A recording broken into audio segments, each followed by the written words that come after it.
Well, we're privileged to have in the studio with us today Carleen Belfort, who's a professional ghost hunter. Carleen, that's an unusual hobby. How did you get into it? Well, when I was about 8 years old, my grandmother died and my family moved into her house. And I kept hearing all sorts of strange noises in the night. I told my parents, and they told me I was imagining things, but I knew it was ghosts. So you could say I started ghost hunting whenever I walked around the house alone at night. So what did you need in order to be a ghost hunter? Do you have some special psychic powers? Well, some people, mediums that is, have the gift to communicate with people who have passed away, or at least they claim to do that. But no, I don't claim to have any special powers. Ghost hunters aren't the same as mediums. We use audio recorders, cameras, and electromagnetic devices to detect the presence of ghosts. But I think it helps if you have an open mind and a spirit of adventure. So, what sorts of people ask you for your services? Well, as I said, I don't claim to communicate with ghosts. I do get phone calls from bereaved people who want to communicate with their lost ones, but I have to turn them away. That's not what I do. No, my clients are those people who hear or see things in their homes and are worried that they might be going crazy. They call me in, and I can put their minds at rest. Of course, I also get the odd few who are desperate to have a ghost in their homes and interpret every creak in their house as a possible visitor. So you don't find ghosts everywhere you look? No, not at all. So how do you detect the presence of ghosts? Well, sometimes it's just a feeling, something that makes your hair stand on end. Or there may be a sudden drop in temperature. But the most conclusive way to do it is to get some sort of proof, so we take photographs, voice recordings, and meter readings.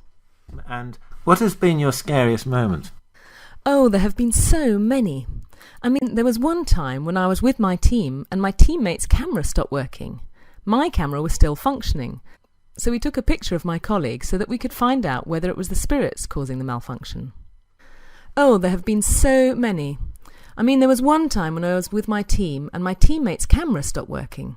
My camera was still functioning, so I took a picture of my colleague so that we could find out whether it was spirits causing the malfunction.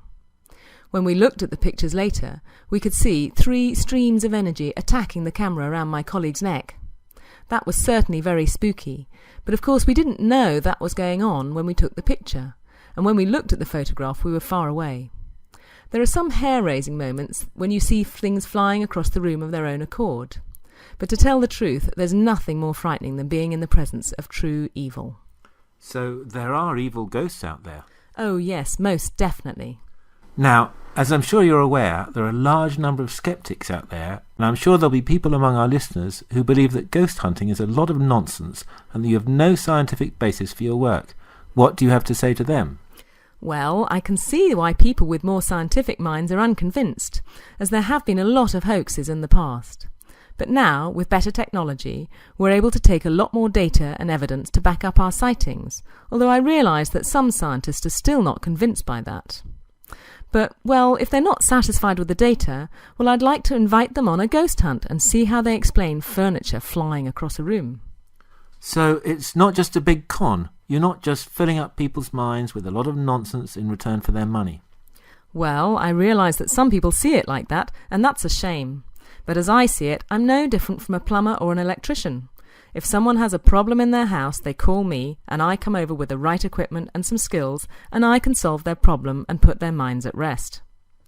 So what do you recommend that people should do if they feel their house is haunted? They can contact me via my website and arrange for a consultation.